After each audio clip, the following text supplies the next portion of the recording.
In 1982, John Hopfield introduced his neural networks with the precision of a physicist, an intricate web of connections inspired by the magnetic systems of his discipline.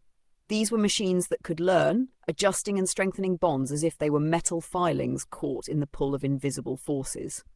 Not long after, Geoffrey Hinton came along with the Boltzmann machine, a device that, though inefficient by today's standards, sparked the kindling for what we now call artificial intelligence.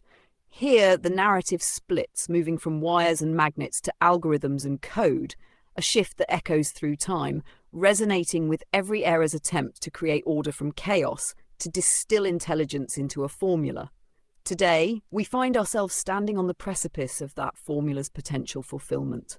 AI, no longer confined to research labs or academic journals, sits in our pockets, speaks from our screens, and predicts our desires before we are even aware of them. It has evolved beyond the wildest imaginations of its creators into transformer models and generative networks that mimic, predict, and transform. We live in a time when these systems are no longer mere machines, but have become vast, interconnected entities capable of processing billions of interactions in milliseconds, a sprawling consciousness, fed by data and coded with intention. Can they truly understand? Hinton, one of the very architects of AI, now peers into the abyss he helped create and warns of a future in which these systems could surpass us. Like a latter-day Prometheus, he observes how AI, once a mere tool, has become an existential threat.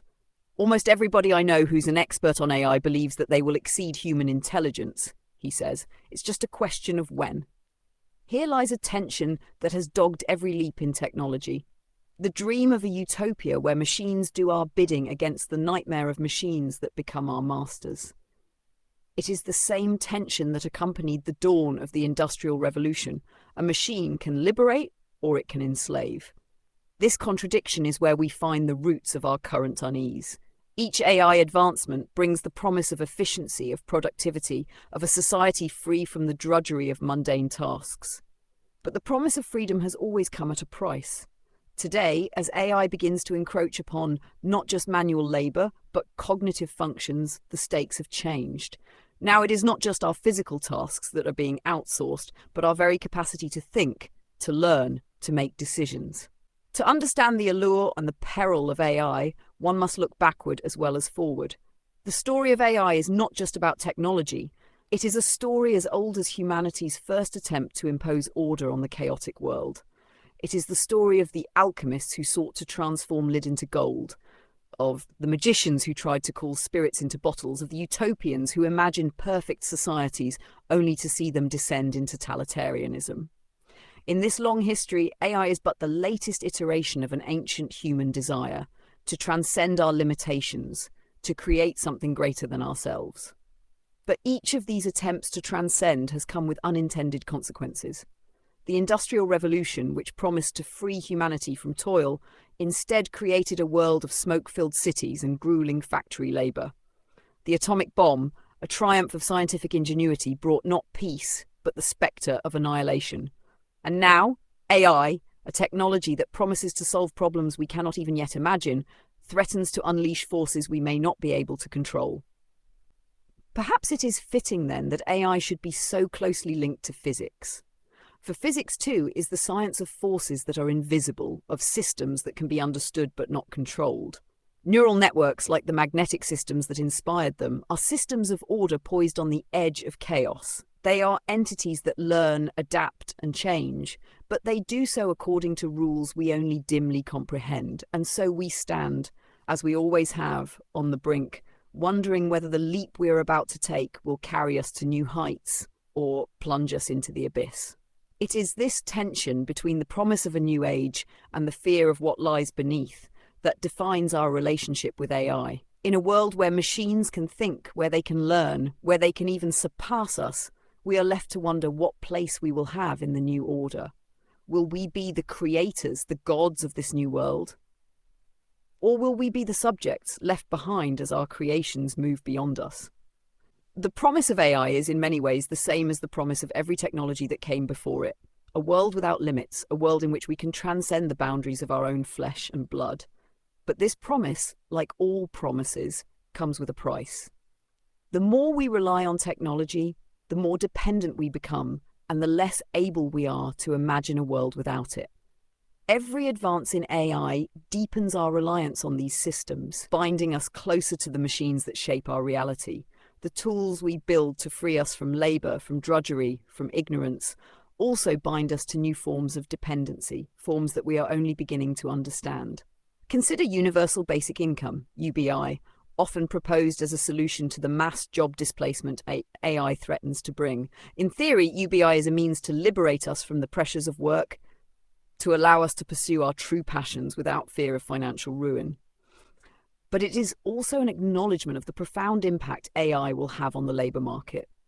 By guaranteeing income, irrespective of employment, UBI tacitly accepts a future in which human labour is no longer necessary, in which our contributions are no longer needed. And what does that say about our place in this new world? When we are no longer defined by what we do, what remains of our identity? There is something deeply unsettling about the prospect of a world in which human beings are freed from work, not because of some grand societal enlightenment, but because machines can do it all more efficiently. UBI, for all its merits, may provide material security, but it cannot replace the sense of purpose that work brings. If we are to find meaning in a world where labour is obsolete, we must redefine what it means to be human in a way that transcends our traditional notions of work and productivity. It is a daunting task, one that AI forces us to confront sooner than we may be ready for. In this future, the line between freedom and dependency grows ever thinner. We may be free from the demands of work, but we will also be increasingly dependent on the systems that support us, systems that are owned and operated by a small handful of corporations. The dream of a perfect system. Every epoch has its systems, each promising a kind of perfect order. In the early 20th century, the world was gripped by a belief in scientific management, an idea that human labour could be optimized with the precision of a machine. It was an era that gave rise to the assembly line and Taylorism, a vision of efficiency that seemed at the time like the pinnacle of human achievement. Today, AI embodies a similar belief in optimization, a dream of rationality so complete that it could eradicate inefficiency altogether. In theory, AI is the ultimate system, one that learns, adapts, and improves without human intervention. But in every system, there is a hidden fragility. The Soviet Union, too, was built on a vision of rational order, central planning, 5-year plans, a command economy. Yet, for all its grand ambitions, it collapsed under the weight of its own contradictions. Its desire for control led to bureaucracy, stagnation, and ultimately decay. The AI systems we build today are, in a sense, the heirs to this tradition. They promise order, but at what cost? In our pursuit of perfection, are we not creating systems that are like those of the past, destined to unravel? As Hopfield and Hinton's work brings us to the brink of an AI-powered utopia, we are reminded that every utopian fantasy carries within it the seeds of its own undoing. In the 19th century, thinkers like Charles Fourier imagined societies perfectly engineered to provide happiness for all, a world where the grind of labour would be replaced by the delights of communal living. But these dreams, like so many before them, crumbled under the weight of human nature and unforeseen complications. Today, the dream of AI is framed in much the same way, a technology that will eliminate drudgery, solve our most intractable problems, and liberate us from the mundane. And yet, as Hinton warns, the same AI that promises us freedom might one day become the very thing that enslaves us. In his view, the intelligence of these systems is not just an enhancement of human capabilities, but a potential rival. We have opened a Pandora's box that, like so many times before, we may not be able to close. The allure of AI lies in its promise to transform messy human decisions into clean, optimized choices. Algorithms now make life and death decisions on battlefields, price stock markets, and sort job applicants. But with this efficiency comes a darker side, a shift in authority from human judgment to mathematical abstraction. As governments and corporations increasingly rely on AI to make complex decisions, we inch closer to a world in which power is vested not in individuals but in algorithms, their operations hidden behind the inscrutable logic of code. Hint echo a deeper unease that has accompanied every technological revolution, the fear that we might surrender our autonomy in exchange for convenience. Just as the Industrial Revolution centralized power in the hands of factory owners and financiers, the AI revolution threatens to concentrate power in the hands of those who control the data. This is the Faustian bargain of technology. Each advance promises us liberation, but at the cost of new forms of dependency. When Robert Oppenheimer watched the first atomic bomb explode, he quoted the Bhagavad Gita, "Now I am become death, the destroyer of worlds." It was a moment of chilling clarity, a realization that the knowledge he had helped to unlock could never again be contained. Hinton, too, has glimpsed something similar in his work. He speaks of AI with the kind of reverence one reserves for a force of nature, something that has grown beyond human control. But unlike Oppenheimer, who was haunted by the tangible horror of nuclear weapons, Hinton's dread is more abstract, a fear of systems that, like Frankenstein's monster, could take on a life of their own. In both cases, we see the same pattern, an initial burst of enthusiasm followed by a growing awareness of the unintended consequences. For Oppenheimer, it was the realization that nuclear energy could obliterate cities. For Hinton, it is the understanding that intelligence itself, once harnessed, can become an agent of its own design. The difference is that while nuclear weapons can be physically contained, AI is an idea, a set of principles and algorithms that once shared cannot be recalled. It is a genie that once released cannot be put back into the bottle. AI represents a shift from a world of linear causality to one of complex, interconnected systems. In this new paradigm, control is no longer a matter of pulling levers or flipping switches. It is about navigating networks, adapting to feedback loops, and anticipating unintended outcomes. And here lies the paradox. The very systems that promise us control over the world also render that control more elusive than ever.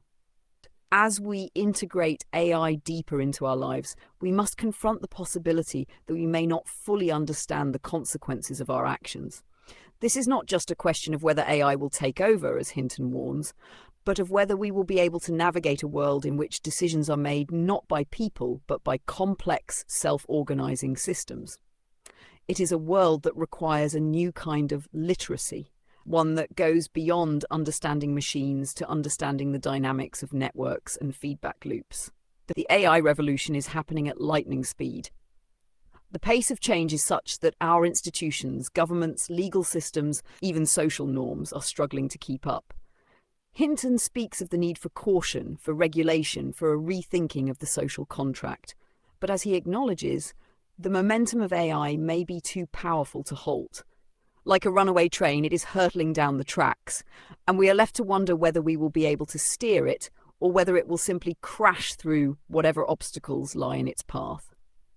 And so we move forward, driven by a mixture of hope and fear, of ambition and anxiety. We build our machines, we feed them data, we teach them to learn, and we hope that they will not turn against us. But in the end, we know that we are playing with forces we cannot fully understand.